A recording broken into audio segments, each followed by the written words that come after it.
my great privilege to be the voice that you listen to as you go to sleep tonight. In tonight's story, you'll travel to some magical places on a very special bed. Some say it's a magic bed. You'll visit a fairy forest, a calming cove with fireflies, and a magical river that goes underground into a cozy and enchanting world.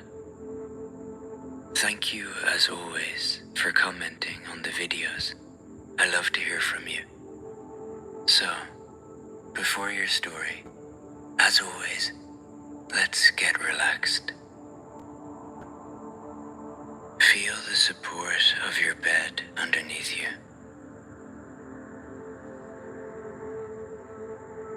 And begin to notice your breath.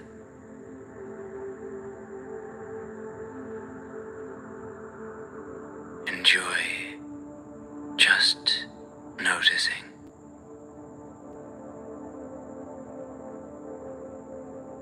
You have nothing to do now. Let go.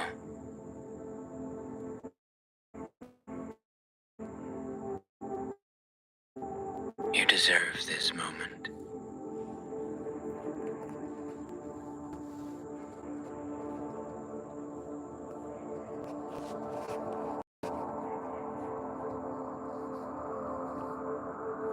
Your feet are relaxed and loosened.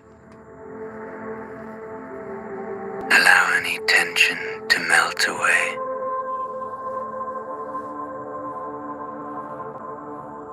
Anything that you might be holding in your feet, let go.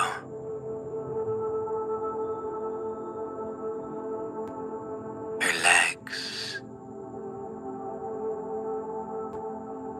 relax them.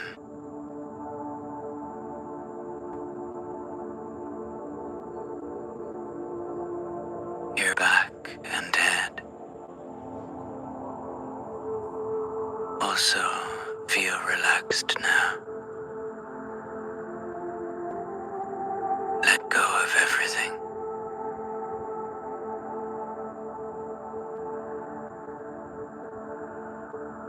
Now, I am going to count down from 10 to 1.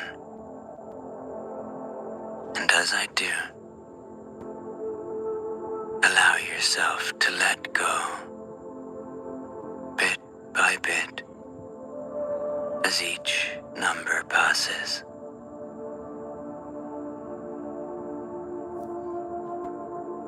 10. Allow your whole body to let go more now.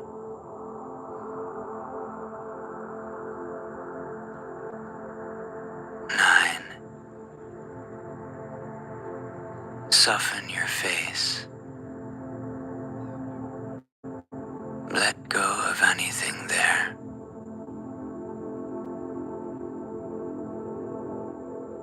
8.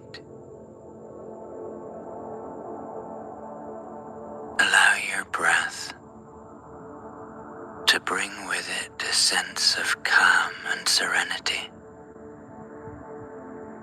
that enters as you breathe in,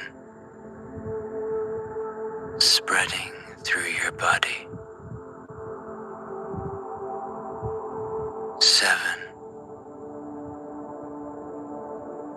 Let any tension or excess stress leave your body with the breath.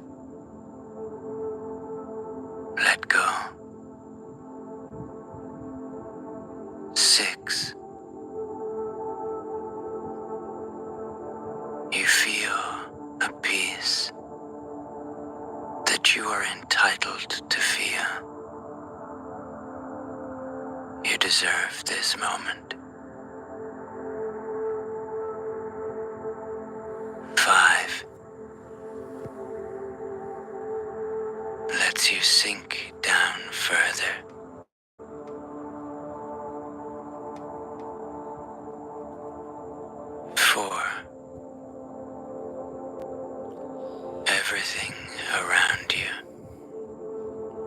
becomes softer and gentler. You are safe here.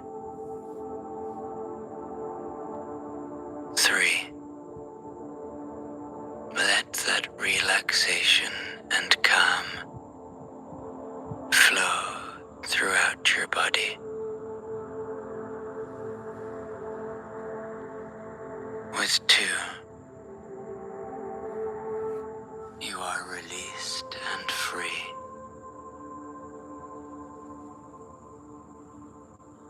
2 gives you time. Time for yourself. Time for relaxation. 1 helps you go deep. Deep into your world of fantasy. To let your imagination flow as I take you to your sleep story.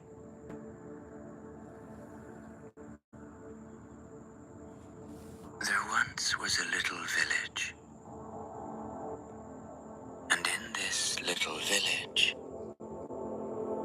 there was a little house, and in this little house there was a little bed. Now, to look at, the bed was nothing special. It looked like, well, it looked like a bed. But this bed, they said, was magic.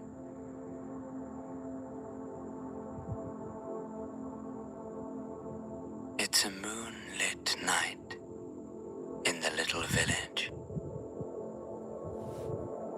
And tonight, you are the lucky inhabitant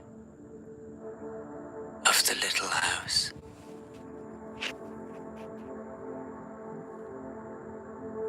It glows with a soft candlelight, and you enjoy the calming nature of the house. It's so cozy here. You are away from everything you know. And you are so welcome here. You lie in the little bed, under the cozy, comforting covers. You take some deep breaths here. In and out. In and out. In.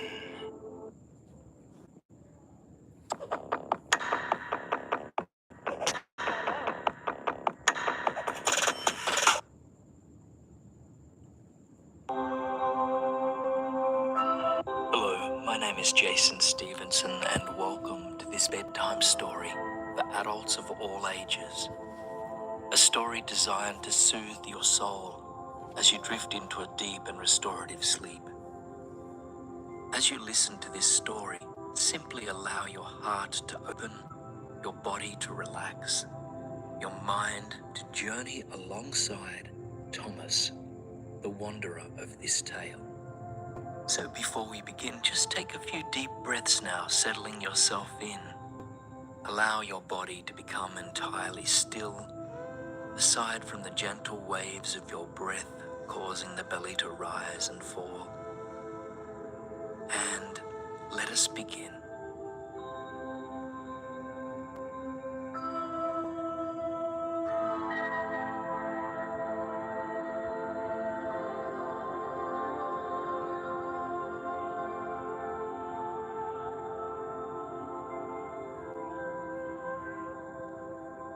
Thomas is startled as he awakens abruptly. He had nearly dozed off, his head having fallen backwards to rest on the wall behind him. Thomas looks around and notices that he is not the only one. All around him, early morning workers are catching a few more moments of sleep before arriving at their destinations, though no one else seems to have awoken at that moment. Must be one of those hypnotic jerks, he thinks. Perhaps I hadn't even fallen asleep at all. Thomas's daily commute is a particularly long one. He lives in his own flat at the southernmost end of the Northern Line in London. Despite the lengthy journey into work each morning, he never misses an opportunity to remind himself of how grateful he is to find an open seat. He is always one of the first on the train. Perhaps, he thinks, the distance is worth the seated journey in. Thomas thinks about the place he is whizzing off to at the early hour in the day. He is a program manager for a small but well-respected software development company based in London. He has worked there for nearly 8 years, having started there when he first finished his studies. He enjoys the company of the people he works with and has a good working relationship with his boss. But something in Thomas's gut contracts each time he thinks about walking into the office. He watches this reaction come, and then watches it leave, though never forgetting that something is not sitting right. He arrives at work that morning and says hello to the others who have also arrived for 7 a.m. He prefers to get his day started as soon as possible so that he can finish up early and enjoy the late day sun as it falls upon the lush green parks of London. His fingers get to work, typing away to clients and working on projects. Sometimes, usually when afternoon rolls around and the others have not yet returned from lunch, he takes a break from software to do some research on places he might like to visit. Japan, Australia, Peru, Greece. But on this particular morning he is focused. He's busy working on a new project for a startup company based in Athens. As he types away, his boss gently interrupts him with a proposal. "Thomas, I've been thinking," she says. "I'd really love for us to get to know the team in Athens on a personal level. I'd like to send you over there to meet our clients and to put a face to our name. There really is potential here for a long and strong relationship." For the first time in a long time, Thomas beams and his heart flutters. A smile stretched from ear to ear. His boss, Louisa, takes this as a yes, I'd love to. He'll spend 5 days in the city with plenty of time for both work and a bit of exploration. Thomas's mother is Greek, having grown up just outside of Athens many moons ago. She moved to England when she was quite young, returning only a few times since then. Thomas himself has never been, but has always felt a strong yearning in his bones to return to the place of his ancestors. Life has simply gotten too busy, he thinks, but he knows this is no excuse. Thomas returns home that night and begins packing immediately. He is not due to leave until the end of the week, but struggles to contain his excitement. He calls his mother and father to tell them. They are both delighted. He rests in bed that night, looking out his window to the stars and the sky. The moon is nearly full, illuminating the city and the surrounding lands below. Planes pass by as flashing lights that effortlessly float across the universe. Soon, he thinks, I will be inside one of these vessels. He has not flown since he was a teenager, and he is now approaching 30. Memories begin creeping into his mind. He thinks about his childhood and the strong bond he had with his grandparents. His grandfather on his father's side was a farmer. Thomas remembers traipsing through the fields with him and sometimes into the forest to collect wild berries and herbs. He always felt as if he were in a fairy tale when they wandered off into the woods. Something about it felt mystical. Perhaps it was the way the wind would rustle the leaves, or the sounds of the flittering birds. Perhaps it was the crunching of twigs underfoot. He loved the smell of evergreens and the way the light trickled in through the dense canopy overhead. Perhaps, he thinks, it was a blend of all these things. He remembers his mother's mother vividly, the way she cooked, the way she laughed. She was incredibly kind and loving and always requested Thomas and his sister Katrina help in the kitchen. The two of them would rinse and dry the leafy greens and herbs and then help their grandmother cook the pasta sauce. They'd stir and stir and stir as she added all sorts of aromatic herbs to the simmering tomatoes. It had been a long time since Thomas had cooked, a realization that stirred something in his belly. He missed it. He missed the slowness of time that enveloped him when he helped his grandmother prepare dinner. It's been too long, far too long, he thinks. In this moment, Thomas vows to get back into the kitchen after returning from his trip to Athens. The week passes slowly until finally Friday arrives. He knows he's only gone for an extra long weekend, but says so long anyways.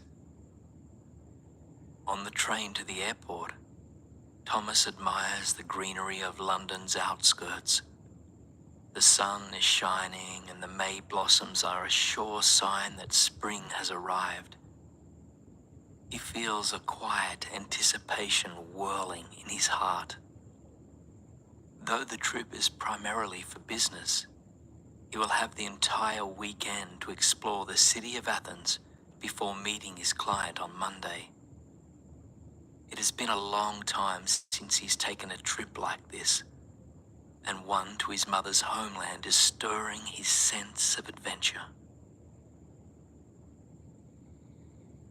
His flight to Athens from London is only a few hours long. As the plane soars through the clouds, it looks down on the continent below, appearing and disappearing as the plane moves in and out of the sky's veil. How miraculous, Thomas thinks, that humans are able to fly. As a child, he often dreamt about being able to fly.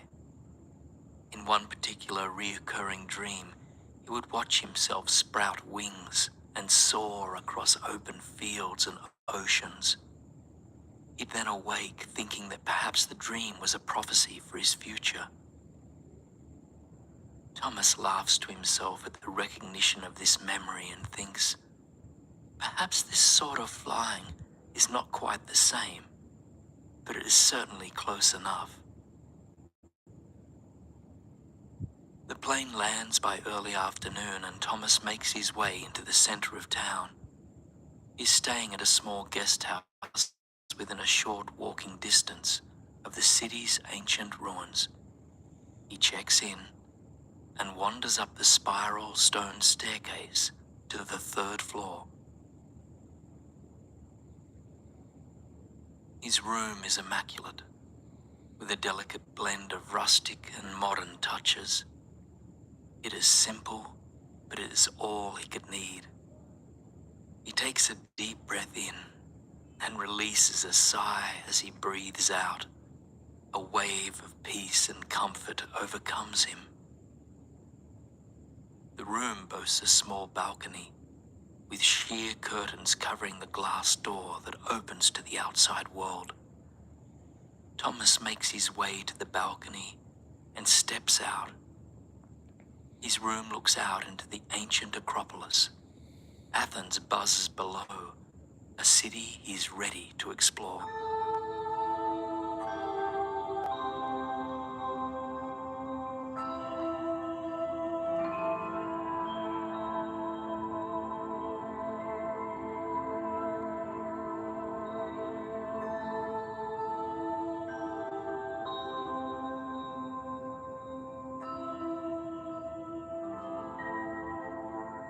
Thomas wanders through the narrow streets and alleys, through markets, and along winding roads that are lined with trees.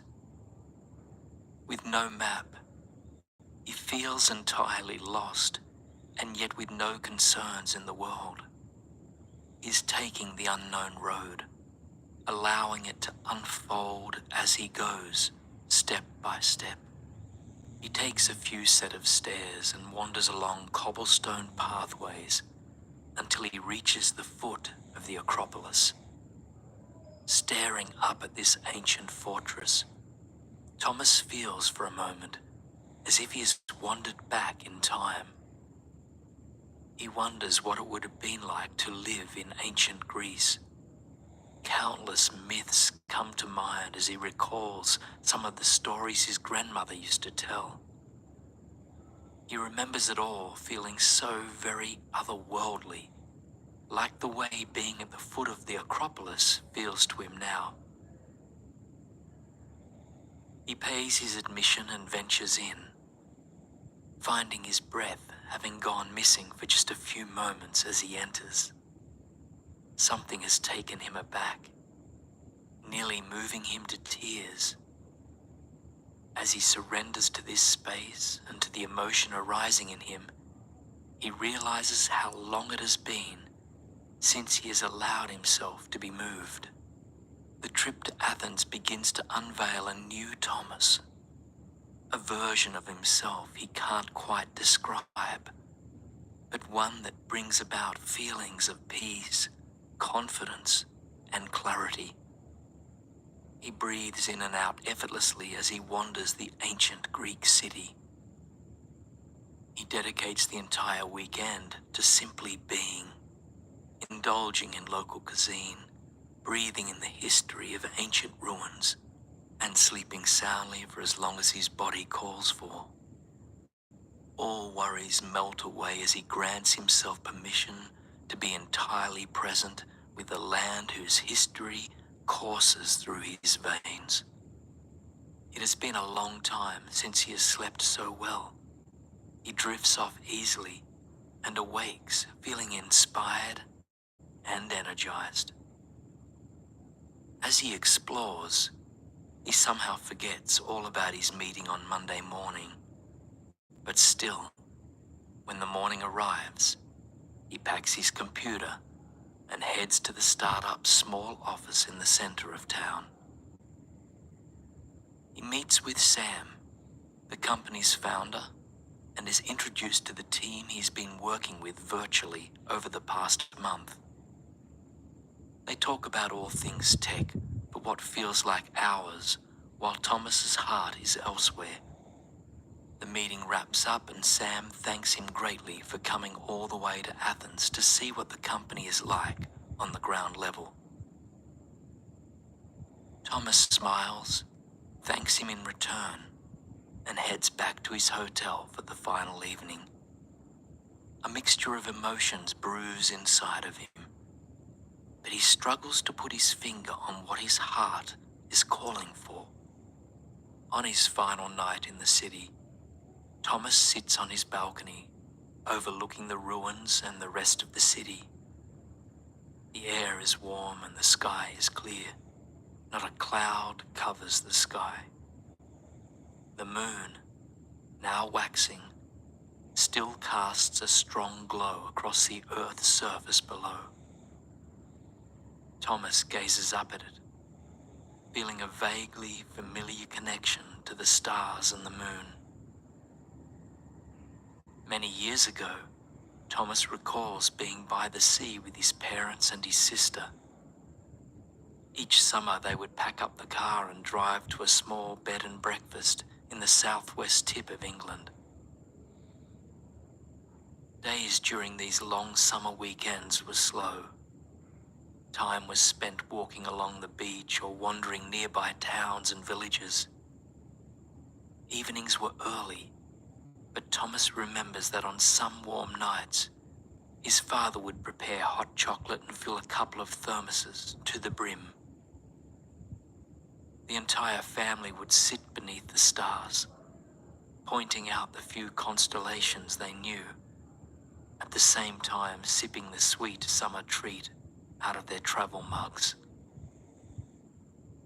Now, Thomas feels nostalgia washing over him. Nostalgia for the days when he had fewer worries, was more connected to the natural world around him. He stares up at the moon, now in Athens, feeling a wave of peace and comfort come over him. As if it were a lullaby, the moon overtakes him, offering a sense that it is now time to rest his body.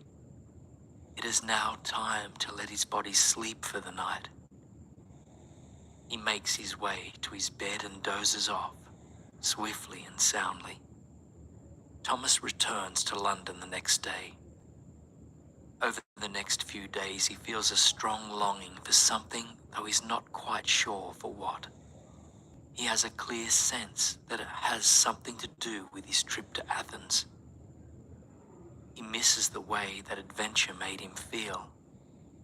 It was as though a part of him was coming up to the surface, coming back to his conscious awareness.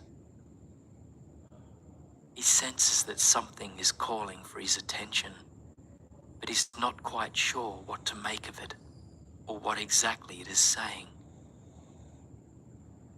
Thomas struggles to focus on his work over the coming weeks. The voice is growing, but he's starting to fear it. He wonders if it would have been easier had he never gone to Athens at all. He knows that something is in him now, is questioning the life he is living, but it feels too frightening to listen more closely to that voice. But it appears he has no choice. The whispers become louder and louder, until finally becoming clear and confident. Get back to the roots, it whispers with courage. Get back to the roots. Though he's not quite sure where the path will lead him, he knows one thing for certain. He must leave his job and return to the place that inspired him. He must return to the country that changed things. Fear brews in his belly. He is not one for taking risks, preferring to take pathways that are safe and well lit. But he knows that he needs to jump. He knows that now is the time to take a risk. His future self, whoever that may be, is depending on it. By the end of the week, Thomas resigns. Spending the next 2 weeks tying up loose ends and passing projects on to other team members, he prepares himself for the unknown. He thinks back to a quote by Lord Byron that he first heard some time ago. It reads, "There is pleasure in the pathless woods." By divine grace, his sister returns to London from the United States and offers to take over his apartment while he ventures back to the land their ancestors come from. Unsure of where he is going, Thomas closes his eyes and places his finger on a map of Greece, islands included, to decide which road to take. It lands on a faraway island in the Aegean Sea, on the small, remote island of Carpathus. He books flights to reach this unknown land and packs his bags. Though he is not sure how long he will be gone for, he knows it will be a few months. He's ready to reset entirely, not quite knowing what that means.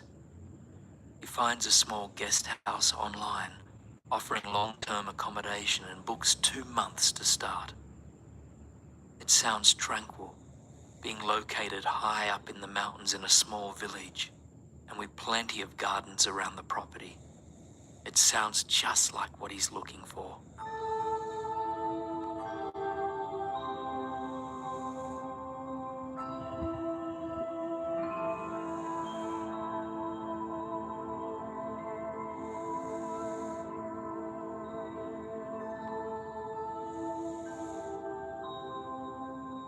The plane lands a few days later in the south end of the island.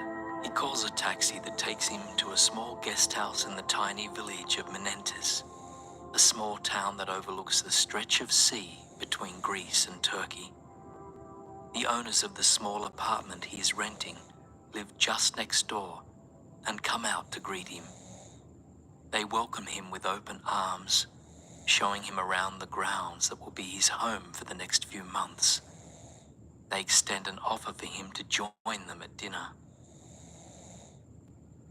Thomas unpacks his belongings and stares out the window that overlooks the surrounding mountains and the port below.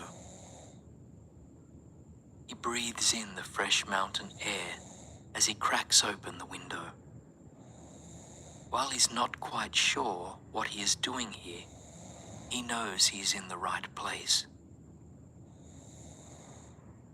Thomas heads for the hills, packing a small bag with water and fruit to sustain him for the afternoon's adventure. He walks through the mountains, admiring the vastness of this small island. Low-lying shrubs blanket the land as red, yellow, and magenta blossoms brighten the primal landscape. The sun beams down from overhead as he walks, allowing his instinct to guide him. As he wanders the land with no plan and no goal to guide him, he realizes it's been years since he's walked this aimlessly. Perhaps not since childhood. He feels free, completely untethered and prepared to begin again. He had expected to be overcome with jitters during these first few days, but he feels quite at peace instead. Occasionally, worried thoughts overcome his mind, hounding him with questions about what his plan is and what his intentions are. However, he knows that he does not hold the answers to these questions just yet. But he reminds himself that that is okay. Upon his return to the apartment, he witnesses how tired his body feels. He finds Maria and George, the owners of the guest house, and politely asks if he might join them the following night for dinner instead, as he's feeling tired from the day's activity. They tell him to rest well and let him know that he is welcome to join them anytime. Thomas slips quietly into bed and falls swiftly into a deep, deep sleep. That night, he dreams he is an astronaut, floating far away in outer space, looking down at the world and realizing how small it really is. From way out in the galaxy, the Earth feels like a very small home.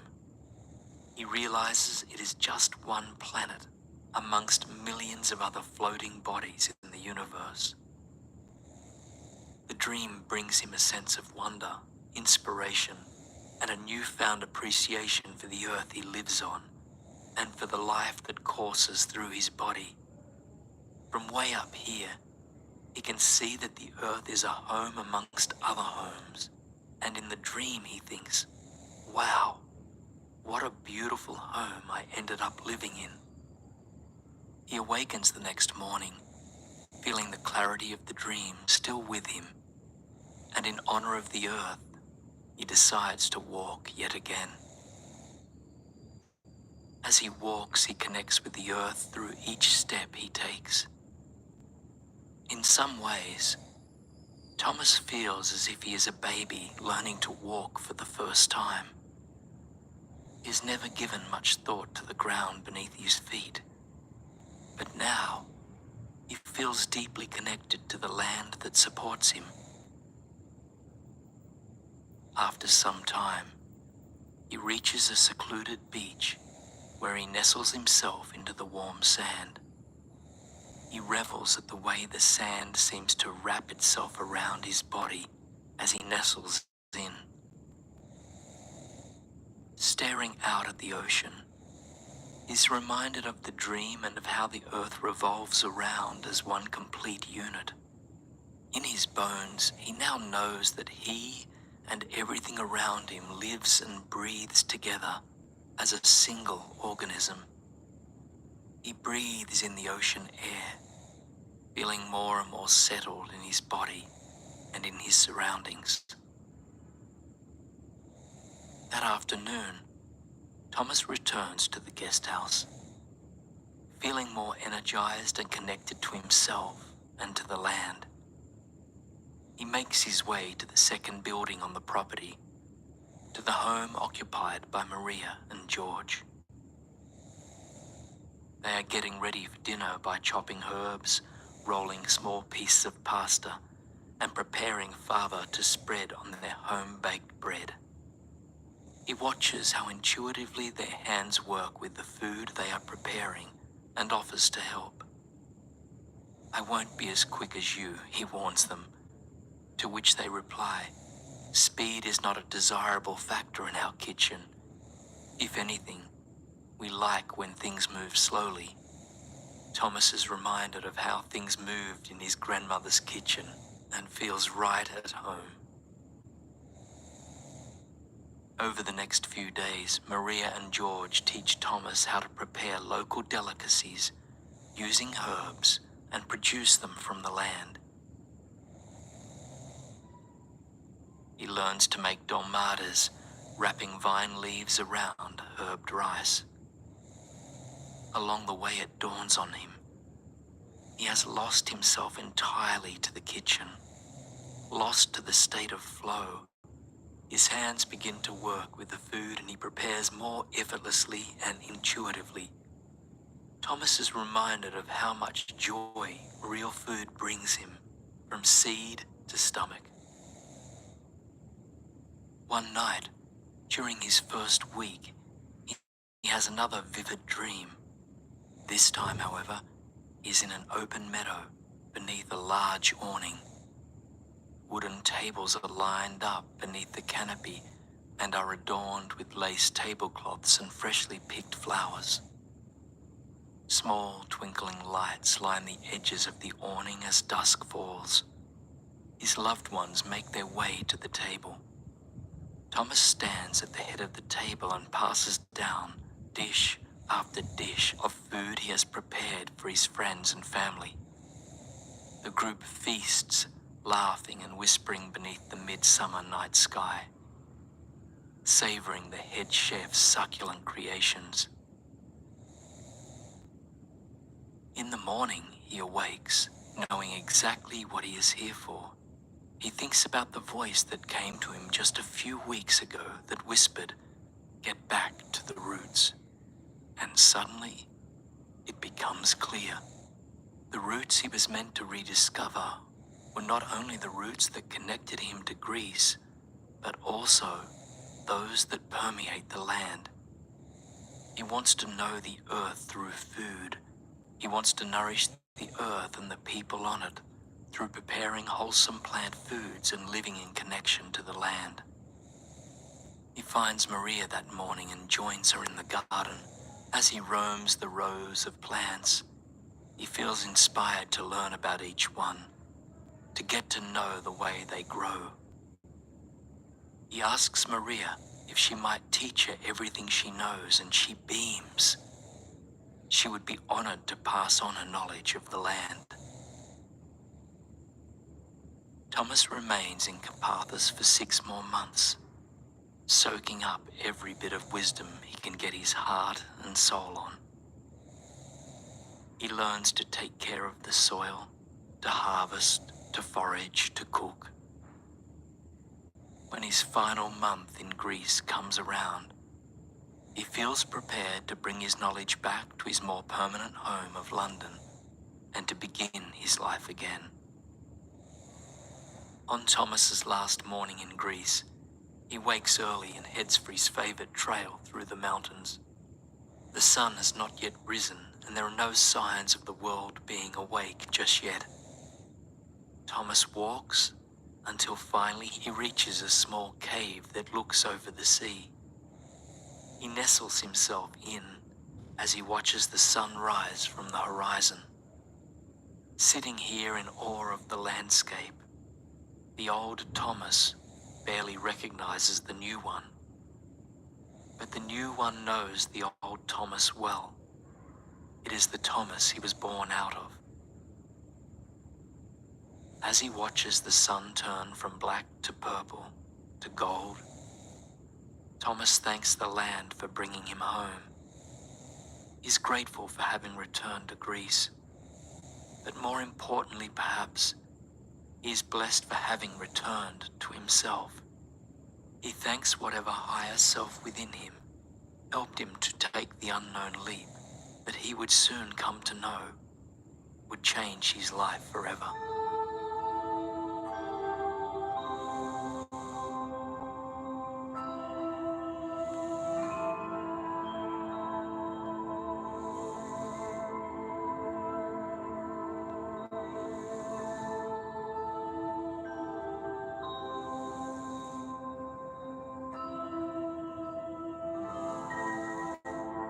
His flight takes off late that afternoon, and he knows that he will one day return to this magical land.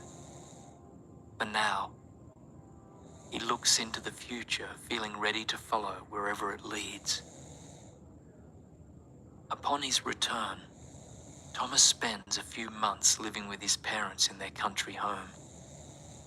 Luckily, his sister is happy to continue living in his apartment, offering him the time he needs to figure out what step to take next. In the meantime, he cooks and cooks and cooks until the refrigerator is empty of produce and stocked with savory plant-based meals. He offers his mother two of her favorite traditional Greek foods, the dolmades he perfected while in Carpathos, and a smooth, lightly salted fava dip with caramelized onions to go alongside fresh baked bread. She is overjoyed by the delicious food he has prepared and by his rediscovered sense of purpose and inspiration. Thomas enrolls in a culinary program upon returning home soon after, launches his own catering company. He focuses on bringing plants to plates in a way that feeds the souls of all, nourishing both humans and the earth as one deeply integrated organism. He starts off modestly, catering small events for his friends, family, and their friends and family. Soon, however, his catering company blooms, touching the plates and palates of countless people across his country. On the night after his first successful event, an event that brought city dwellers to the countryside for a feast beneath the stars, he dreams. In his dream, he rests on a beach on a faraway Greek island, looking out over the sea and thinking about how vast the ocean is. He feels inspired and connected to both himself and to the world around him, sinking into the sand and listening to the waves roll gently into and away from the shore. It appears that nothing and everything happens in this dream, a feeling that has been with him since he first embarked on his Greek adventure many months ago. For the rest of his life, Thomas looks back on his early days, thanking the unknown road for carrying him back to the roots. Each day he feels grateful for that first trip to Athens, for that detour that changed everything.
This is a game. Why not revive me by watching ads?